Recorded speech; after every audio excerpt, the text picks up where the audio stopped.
What's up? So I already recorded this video once, and I'm recording it again because you know me. I'm gonna do a series about my book, and I'm gonna kind of go through the book chapter by chapter and telling you the book, the story, but from my perspective, and a little bit more background on the characters and the story and what inspired me to write it, and what inspired me to write it. So that's kind of an insider, author's view of the book. But I'm going to kind of blow through the story pretty quickly. Well, chapter at a time, 15, 20-minute, segments. And I just wanted to do this because people ask me to do it all the time. I get asked all the time to do it. I've been asked, I literally been asked to do this like 100 times. Like, why don't you narrate your book? Like Chad Marks, who, God bless him, did a great job. Chad Marks, check him out. Narrated his books. He did the audiobook for his own book and did an awesome job. So God, but I couldn't do it. First of all, I'm not that great of a reader. Like I kind of read slow, and I'm one of those guys who absorbs. Well, I slow down and kind of absorb what I'm reading. Just not a great reader. I don't think I would do a good job narrating my book. So that's why I have a professional narrator on volume 1. But I thought I could share the book, and I kind of give you an idea about the story. Like I guarantee I'm gonna suck you into this story. But before I do that, I did want to preface this a little bit with a little background on me. Most people who watching this, excuse me, my nose already dripping, already knows that I some history in this world, right? In the Mafia. I was kind of born into a family that was, someone would say, in the Mafia or the Mafia. I was around the Mafia, whatever the case is. I was around a lot of mafiosos and organized crime when I was a kid. And that continued on until my teens and 20s. It was just a normal part of life for me. It wasn't even anything remarkable. It wasn't something that I was ooh and awed about. I wasn't really impressed by mob guys. To me, they were just fat old uncles. I said that a million times. Like, why would I be impressed by some, fat old uncle who could whip my ass? It's kind of how I seen it, which is stupid. I know they're mobsters, but in my mind, I was young and dumb, and I was like, old man, why everybody gets his ass? He's freaking, I could slap the shit out of this old man, take his wallet. But then they'd pay someone to kill me. But either way, I had guys I could pay to kill too. So it wasn't really that remarkable to me. But I did glean by spending my childhood and 20s and stuff around those people in that world. And I was exposed to a lot of characters that, I don't know, left a mark on me. So I met them when I was very young, as far back as I can remember, really 3, 4, 5 years old. And then I just, over the years, I got to know them, and I watched them, and I got to learn who this guy was and that guy was and this guy was. And usually from my uncle Pete would tell me who this guy was and kind of his rank and what he did and whatever. I'm like, all right, wasn't all that impressed, but they did leave a mark. And because they left a mark on me, over my life, which I never really thought they did. I didn't really care. Never did. But then after I was in prison, and I had written 5 novels. I think, to be perfectly honest, I'm being perfectly honest, the story for To Be a King came up in my mind when I was in the hole. This was before I actually started my real prison bit. When I was in the county jail, I spent 17 months in the hole. And in that time, I really can't say what sparked it. I think maybe there's this conversation with this black dude I had in there, and he was kind of asking about me and my boss and how I ended up in prison and blah, blah, blah. And I started giving him the story, talking about my childhood, who my mother was, who my grandfather was, some of the old mob bosses I was around, some of the guys I did some work for. And then I think I had read like a Jackie Collins book of all things, because Jackie Collins book, which just happened to be in the Jackie Collins book, there was this mobster or a mob story, and I was like, man, I could write a mob story. So I just started formulating in my mind, excuse me. And I laid on my bunk like this, staring at the ceiling for probably 3 months, maybe 4 months, and formulated this story in my mind. And it has nothing to do with my life. I get asked all the time. I've been asked on Fox News. I've been asked by reporters and journalists, is any of this like your story, or what part of this life? It's completely a fiction novel. Are there any characters in the book that are inspired by characters that I knew? Yes, many of the characters are inspired by real characters that I knew. albeit old gentlemen that were friends of my grandfather, or uncles, or cousins, or guys I hung around in the street. All of them, really, almost everybody. In fact, I even use real names in some of his characters, not their last names, but I use real first names, which is just my homage to that person. And I hope that, when they read the book, if they did or when they did, they'd read the book and go, "This mother ever, man, hell yeah!" And that's me. Like, for example, in like 5 of my novels, my boy Billy comes up every time, and it's the same kind of character. He's always this dude with a lazy eye and kind of slick, a young hustler, and I just bring him in there. He knows it. He knows. He knows. I mean, I always try to, homage to my friends and my family, so I'll slip guys in there. But really, it's funny. In the entire book, To Be a King, there's maybe just 2 or 3 incidents in the book that mirrored my life, and they're minor, so you'd never know. But my wife figured one of them out years ago, and she I'll give you a teaser. There's a point when King Falcone, he's the main character, is playing in front of his house as a little kid, and he's playing with his Tonka toys out front. This is like in the 70s, let's say, or whatever, 80s, whenever. He's younger than me. But an FBI car pulls up and parks in front, like kind of down a couple of houses down, and starts taking pictures of him in the house and whatever.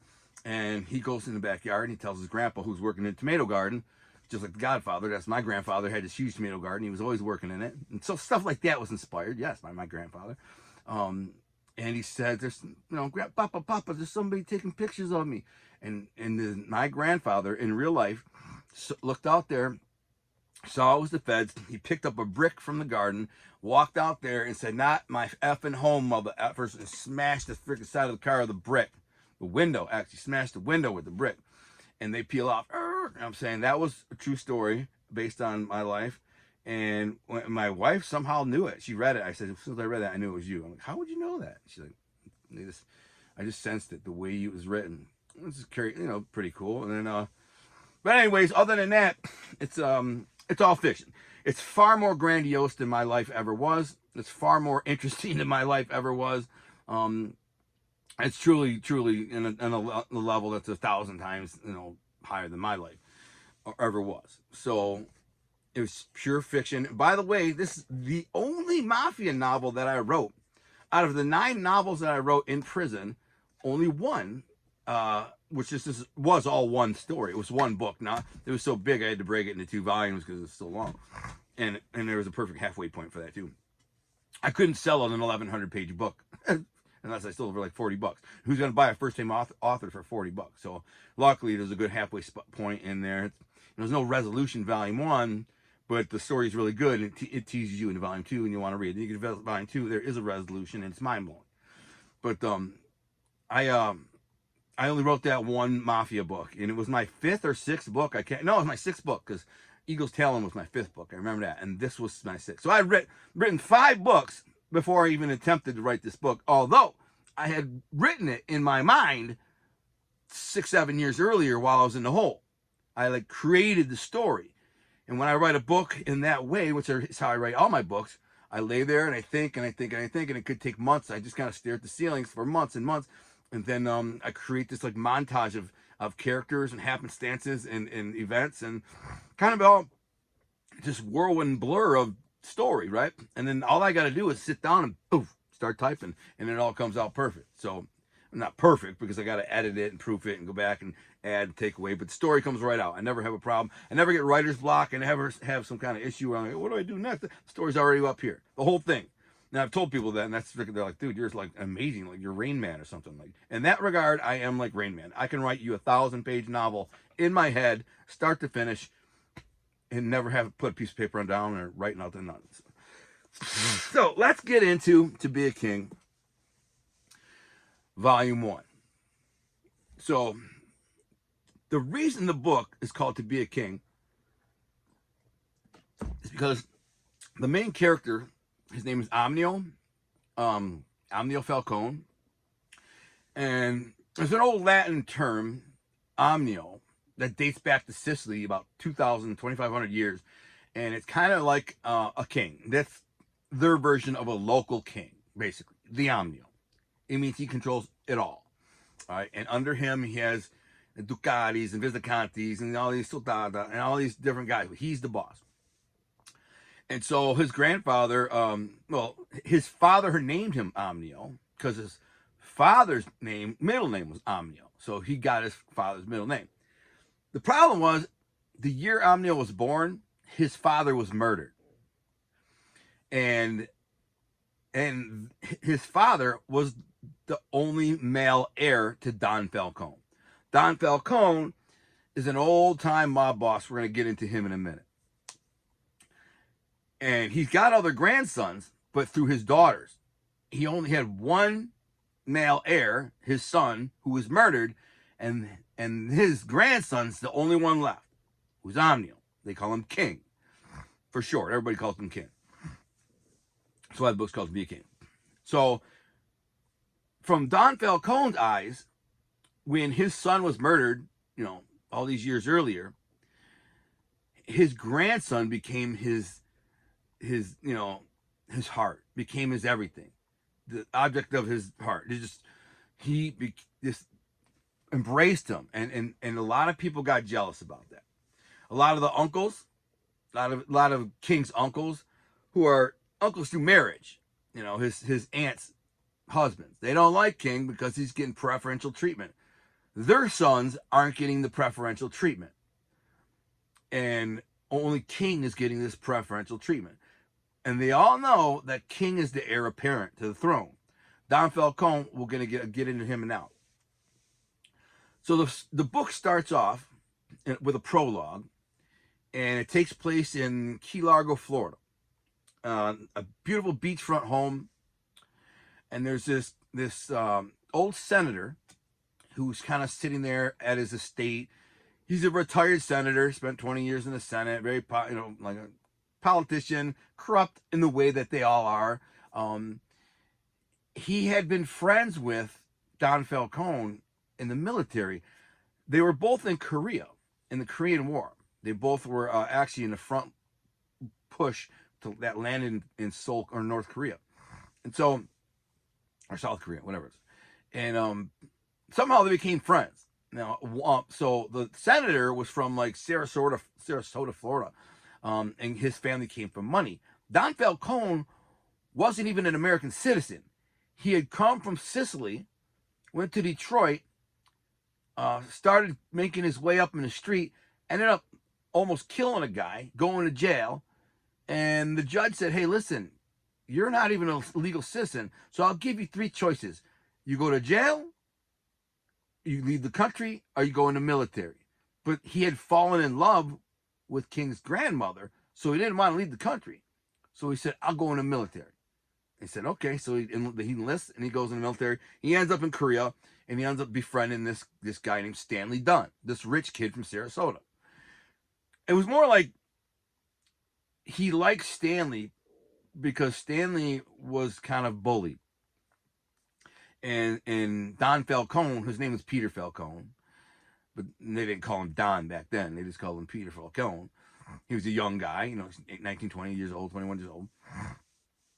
He didn't like bullies. And some of the guys in his unit were kind of bullying the Stanley Dunn guy. And he stood up for him and almost had to kick some ass for this guy, this poor nerdy kid from Sarasota.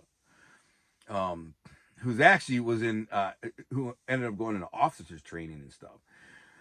And so Don Falcone's relationship with this senator, they stayed in contact for many, many years, for decades and decades. And they would see each other now and then, and they'd hang out a little bit now and then. But not really, because he was a senator, and Don Falcone was back in Detroit, climbing the ranks to the underworld, and building his way through the mafia. It was mostly a kind of a soft takeover of the mafia, but he did, obviously he hurt people, he killed some people, he muscled his way around. But over like 25, 30 years, he became the boss of Detroit, the undisputed heir, the boss. And they call him Don Falcone for a reason. They call him the Butcher, and I'll get into that in a minute. So they stayed in contact all these years, but not really close. Especially in the last several years, they weren't close because Stanley Dunn, his son, Stanley Dunn's son, is now the president of the United States. the sitting president. So Don Falcone had to pull back a little bit because, you know, he didn't want to be, you know, the news, the media be like, you know, President Dunn's father is associated with the mafia or whatever. So he pulled back. He sent him a gift basket on Christmas. He maybe sent him a card here and there for his birthday. That's it. So one day, Stanley's at home, you know, having a drink, sitting on his back terrace, and there's a ring on his doorbell. You know, he goes, answers the door. It's Don Falcone. Don Falcone, he hugs him and he kisses him. And then Don Falcone says, "Stop calling me Don. That stuff, that's from the movies. That's bullshit." You know, they started that in freaking, you know, Godfather, but nobody says Don Falcone. But here's the truth. He's like, he didn't like the appendage Don. He just didn't like it. Not from his friend. But Santos Trafficante, a mob boss from Florida, from I believe, Tampa Bay. One day, Stanley was referring to him, saying, "Hey, Pete Falcone's a friend of mine. I was in the military with him." And he stops and says, "Whoa, whoa, whoa, whoa, whoa, whoa, whoa! You talking about Don Falcone?" He says, "Yeah, my friend Pete." He's like, "You don't ever address him in public without the appendage of Don. Pete Falcone's a Don. He's a boss." You. And he's like, you know, okay. So from that Don, it's kind of a funny ongoing thing. So every time he talks to him, he's like, "Don Falcone," and Don Falcone goes, "Stop calling me Don. You know, you're my friend. You know what I'm saying? We've been boys for freaking 50 years." He's like, "Okay, Don Falcone, it's his habit." And he's like, smart ass. So he shows up and he hugs him and says, "What are you doing here? Like, what's going on?" He's like, "Yeah, just in the neighborhood. Come in, have a drink." So they go in the back and they start talking and reminiscing a little bit. And Stanley's not stupid. He knows there's a, by the way, Don Falcone has 2 bodyguards with him, 2 young, tough guys with him, right? And they speak in Sicilian. And when they go on the back terrace, Don Falcone dismisses them, tells them to go wait down by the beach. And what's interesting about this night is there's a storm coming. It's on the Costa Gulf of Tropic of Cancer is the Gulf there in Florida, and there's a big thunderstorm brewing. It's blowing this way, and it's just starting to cause the wind to pick up a little bit, and it's still a good, you know, 20 miles out or whatever it is, but you can see the lightning flashing. It's real dark and hear a little bit of thunder, but right here it's nice. And he says, "You know, you want a drink?" He's like, because he was drinking scotch or something. Stanley Dunn is it, and Don Falcone, "I don't drink that poison." You know, he's like, "Vino, we got some good vino." And he goes, I have 1 bottle of this really sought after bottle of wine. It was given to Stanley Dunn when he was on vacation 20 years ago. He met a royalty from Italy, a family, and they invited him. They gave him a case of these really rare vintage of wine. I mean, just really rare. And Don Falcone actually knows of it, and he knows it's like one of the most expensive wines in the world. I mean, it's incredible. It's $1,300 a bottle, if you can even find one. And he says, "I got one." So he runs on his wine cellar and he comes back, and Don Falcone goes, "Oh, I know this one." He pours a little one, takes a sip. He says, "Not bad." He's like, "What do you mean not bad? It's the greatest wine in the world." He's like, "It's not as good as Sicilian wine." And then Don Falcone, "It's not as good as Sicilian wine. What do you mean? You never hear about Sicilian wine." He's like, "Yeah, that's because Sicilians don't like to share it with anybody." Because Stanley Dunn's like, "You don't hear that much about Sicilian wine." He says, "Yeah, that's because they don't share it. They drink it. That's it. He ain't gonna sell it to you or anybody else." And they start laughing. They have a few drinks and get to talking. And at some point, Stanley Dunn says, "I've known you a long time, Pete. I'm saying, I love you. You're like a brother, man. I owe my whole family's alive because of you. I mean, I wouldn't be here if it wasn't for you." And so before that, they reminisce a little bit, and there's a story that goes back to the Korean War. One night they were on leave and they went to Seoul, Korea, and they get drunk. They head out and get drunk, and they get in a bar fight with a bunch of Korean dudes, right? And the Americans are pretty tough guys, and they whoop these little Korean guys pretty quickly, right? Then they make their way down to this brothel, and some girls say, "Hey, I want to take you to this opium den." Brothel, hook you up some girls, take you in a room, get you high in opium. And these guys are like, they're half drunk. They're like, "Yeah, I'm down." They're 20-year-old kids. Like, hell yeah.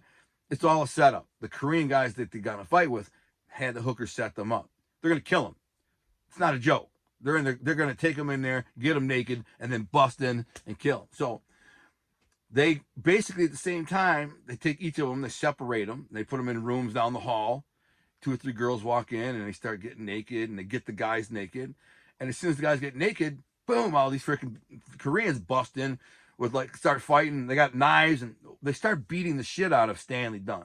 They don't stab him. They just 3 or 4 of them start beating the hell out of him, and a few of them start beating the hell out of But see, Pete Falcone, the Don, he was the smaller of the 2, right? He's only 5'10", give 175 pounds. Stanley is 6'2". So they put 5 guys on him, but only 3 on Don Falcone. Big mistake. Don Falcone was a killer. He was a freaking monster. He was a fighter. He's a tough guy. He goes back to Sicily. He's a bad mother effer from Detroit, and was coming up in the streets of Detroit. One thing that's cool about Don Falcone is you'll learn in the story is he has this dagger that his grandfather had given him.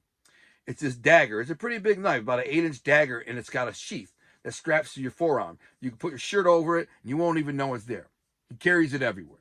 So when these freaking Koreans come in there and start kicking the shit out of him, he freaking pulls this freaking sheath and pulls this knife, and he's just getting his pants off, and all of a sudden, boom, they came in. He starts stabbing these motherfuckers. He stabs 2 of them. He kills 2 of them, basically. He stabs them, but they run off and die. The other one runs away, gets away. And then he hears this beating happening down the hall to his boy. Boom, bang, bang, ah! Stanley Dunn's a pussy, really. He's not a tough guy. He's a punk, really. So, and he can hear 5 guys down there beating the shit out of him. They got him down on the ground, kicking his face in, whatever. And Don Falcone puts his pants on and runs down there, busts in, and bang, bang, starts stabbing all these mother effers. He stabs one right in the head, kills him instantly. Boom. So he kills 3 more of these guys. And he picks up his boy and drags him out of there. And Stanley's just bloody and beat down. He's a mess. He's you can't even see his face. He's all effed up. He almost dies. Don Falcone actually steals a Jeep, a military Jeep that belonged to a lieutenant or something. And he just goes and steals it. Starts it off after getting him court-martialed. I'm taking my boy to the hospital. And he takes him to the hospital, and he lives. Stanley lives. And from that day on, everybody in their unit started calling Don Falcone the Butcher. His name was Peter Falcone, but they started calling Pete the Butcher Falcone. He killed 5 mother effers with a dagger that he had stabbed in his eye. So everyone in the unit, even his commanding officers and stuff, they're all like, man, this freaking crazy ass Sicilian kid from Detroit ain't no joke, man. He can kill a bunch of mother effers with a freaking knife. So now, but him and Stanley Dunn have this bond now. And it's a bond that can't be broken. It's a bond that will last a lifetime. He saved his life.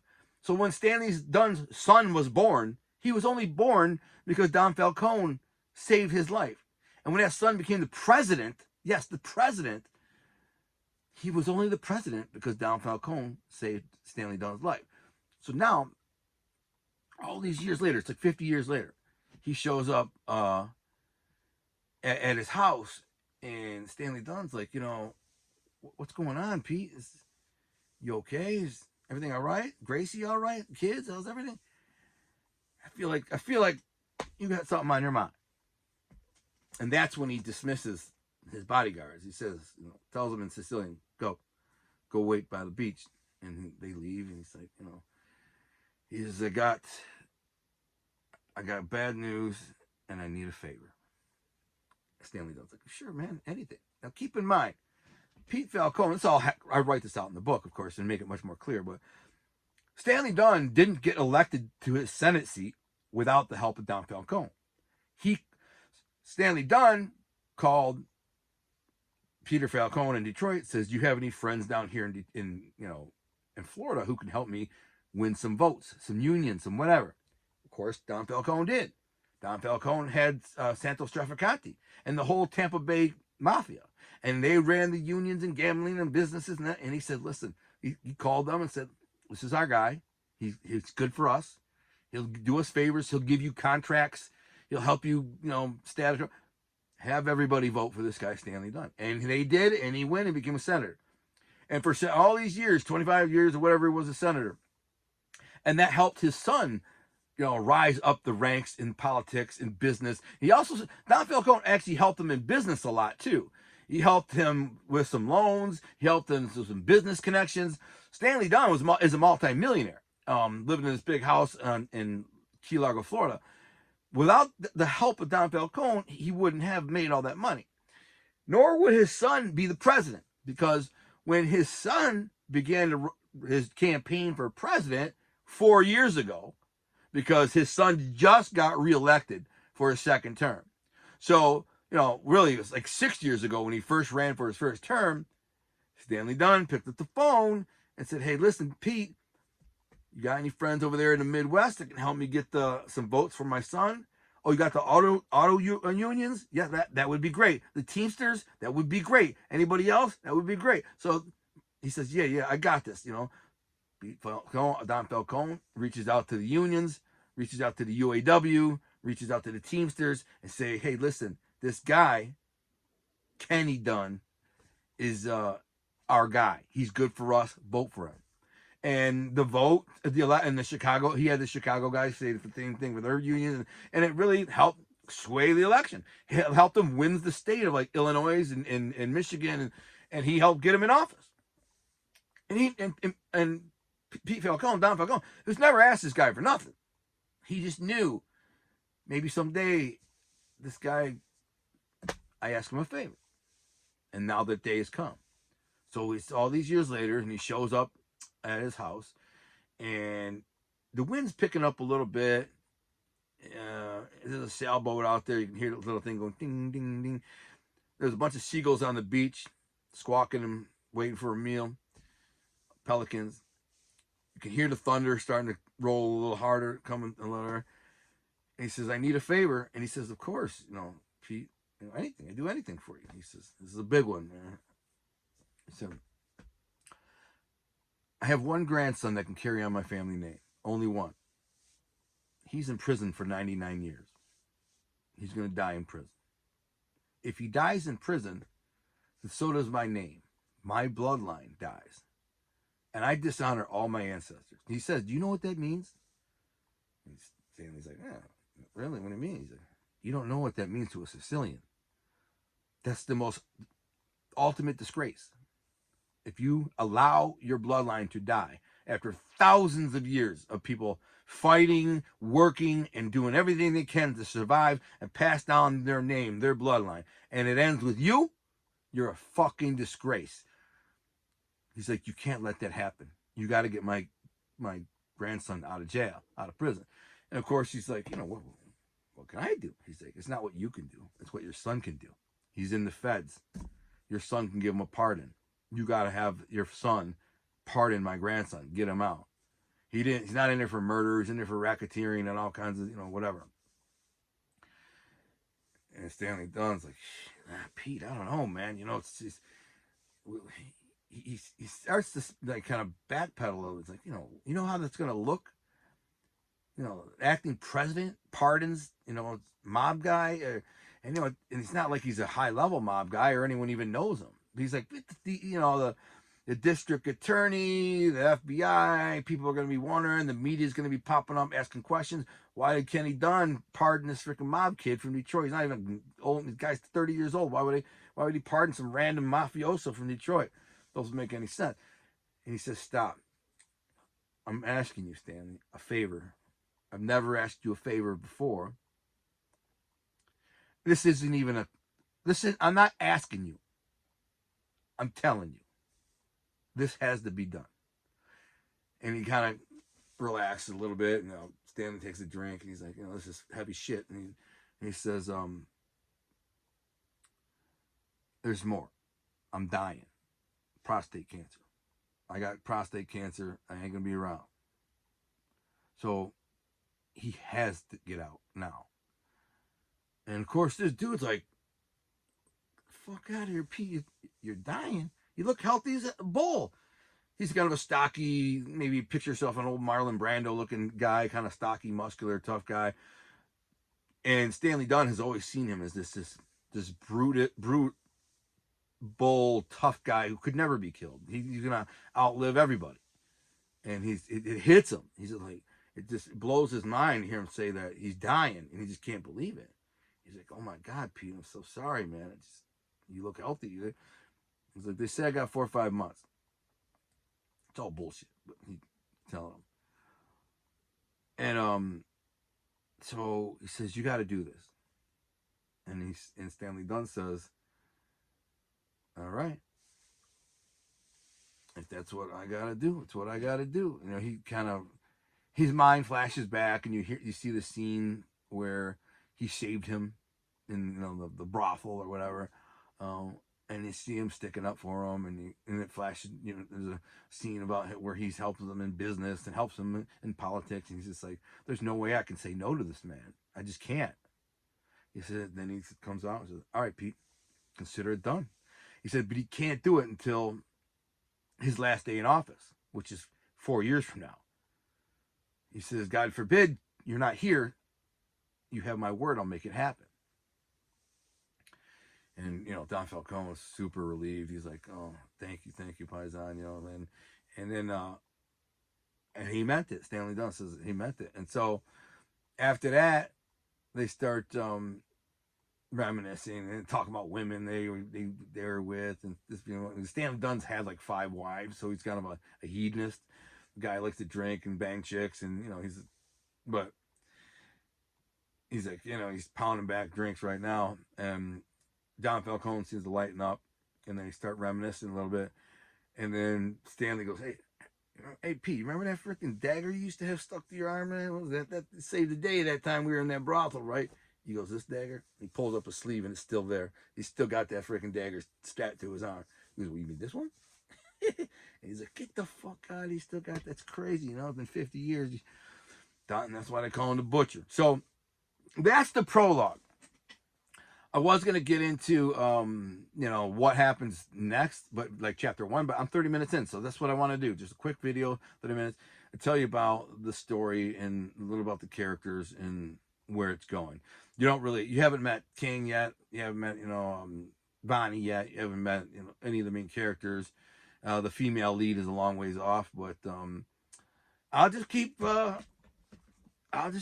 with it, and just to refresh my own memory, all I gotta do is really go to the first page of each chapter, and I'll be, oh yeah, okay, I remember where I'm at. I mean, I know the story by heart. I don't even need to do that, but it's but there's a lot of detail that I should refresh myself with. But I know a story. I could recount the whole freaking thing from start to finish. But it'd be better if I could read it. There's no way I could read this thing. For the next hour, the 2 old Marines. This isn't the first. This is what I was just talking about. For the next hour, the 2 old Marine comrades.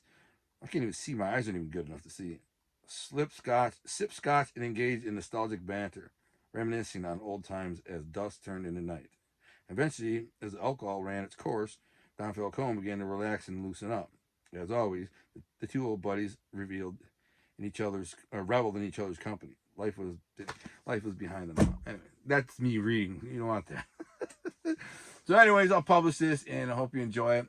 And then the next chapter, that was the prologue. So the next one is literally chapter 1, which is 4 years from that day or whatever, 4 years down the road, and it's King's last day in prison, and the story starts. So, hope you enjoyed, and hope you check out my book. If you actually want to go read the book, Amazon, it's only $19.95. It's 530 pages, or you can buy the audiobook at Audible or iTunes. But check out the book. I mean, you might just read it. I mean, I would much rather read it. If it was me, I would just be like, oh, F that. I want to read this mother. I'll sit there and this thing all day. Larry Mazza's reading it right now. Armando Sante's finishing it right now, too. Anyways, you guys, thanks for listening, tuning in, and God bless, and I'm out.